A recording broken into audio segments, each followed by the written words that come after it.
aplikasi. Silahkan dengar dan bacalah.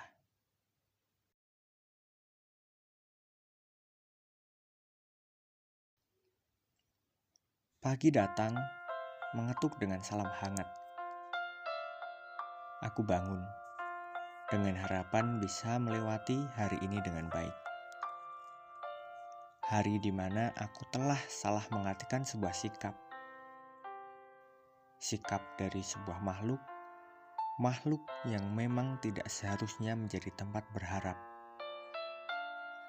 Berharap untuk menjadi arti dalam hidupnya. Pagi ini, ada pekerjaan yang harus aku lakukan seperti biasa. Menjadi seorang fotografer amatir untuk biaya kuliah. Berat sekali langkah ini untuk berjalan menuju kantor yang selalu berpindah-pindah.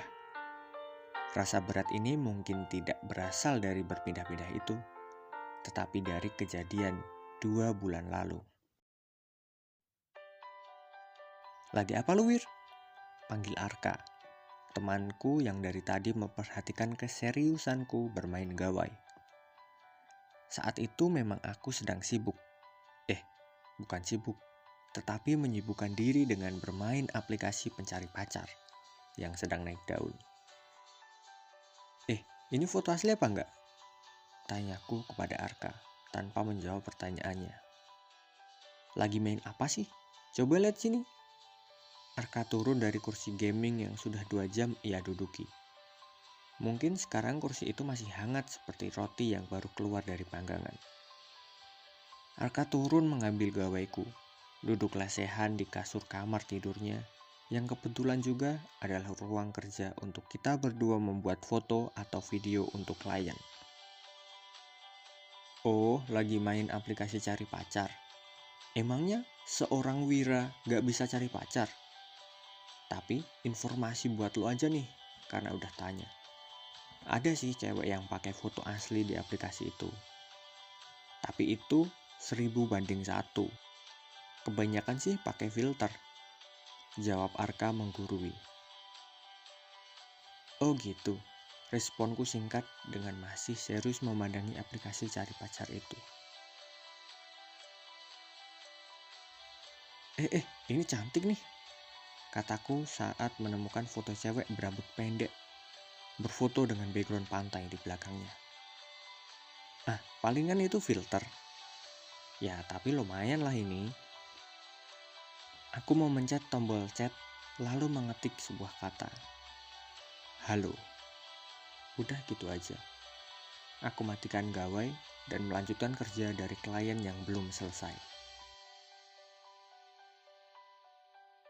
Aku tidak berharap apa-apa dari wanita yang ada di aplikasi pencari pacar itu. Kalaupun tidak ada respon dari dia, aku bisa cari lagi. Ya, karena aku benar-benar iseng aja main aplikasi itu. Oh iya, for your information, nama yang ia sematkan di aplikasi cari jodoh itu adalah Adira Zika. Aku tidak tahu itu nama asli atau tidak. Aku tidak peduli. Setelah aku menyelesaikan pekerjaan dari Arka, aku pun pulang ke rumah, masuk kamar dan mengecek gawaiku. Ada notifikasi dari aplikasi pencari pacar itu. Adira Zika. Hai juga. Entah ada petir dari mana, tiba-tiba saja hatiku ini seperti bergerak sedikit gentar. Cinta? Bukan, ini bukan cinta. Mungkin ini efek dari sudah lama aku tidak mendekati seorang gadis. Tidak terlalu lama juga sih. Aku mengalami patah hati terberat saat aku kelas 2 SMA. Mungkin 5 tahun yang lalu. Mulai saat itu, aku tidak mendekati cewek secara spesifik lagi. Suka sama cewek? Pasti ada lah. Tapi ya gitulah. Aku belum membalas pesan dari Adira. Aku merebahkan diri. Gimana ya? Gumamku dalam hati. Aku kepikiran untuk mengajaknya ke sebuah tempat di pojok kota. Tempat yang bagus untuk melihat matahari terbenam. Belum banyak orang yang tahu tempat itu. Tapi apakah cewek berambut pendek dengan background itu mau pergi ke tempat seperti ini? Ah, gak mau juga gak apa-apa. Toh aku juga cuma iseng-iseng kok. Ketemuan yuk, Taman Gemari jam 4 besok, tulisku.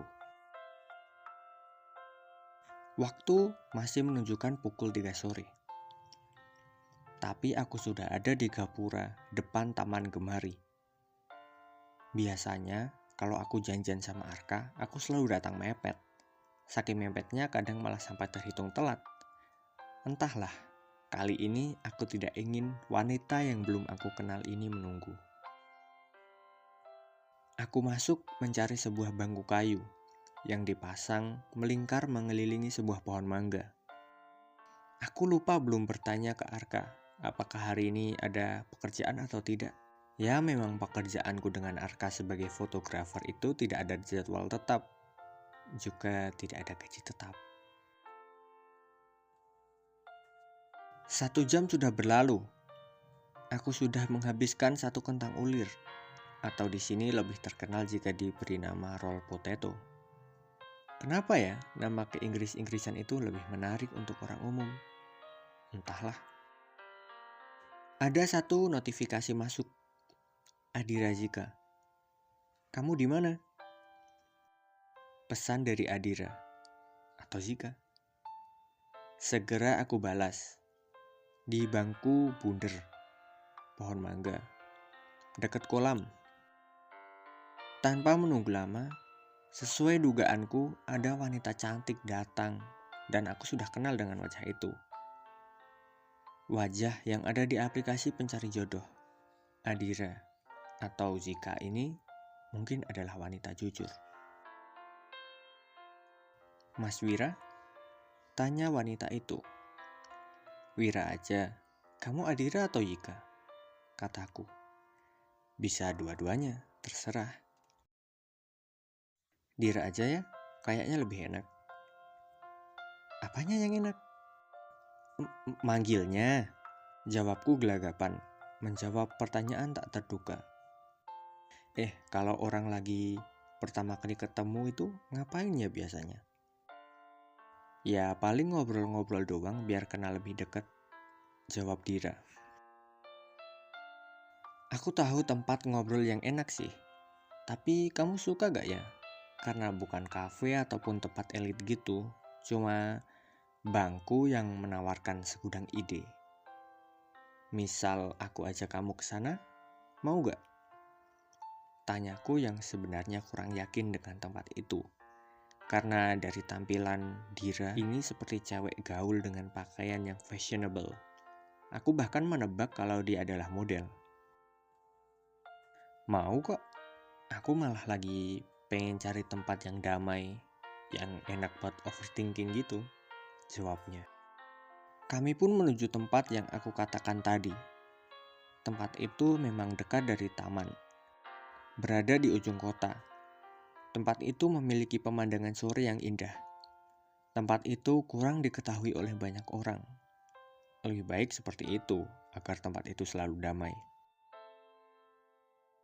Saat aku dan Dira sampai di tempat itu, tempat di ujung kota, matahari sedang indah-indahnya.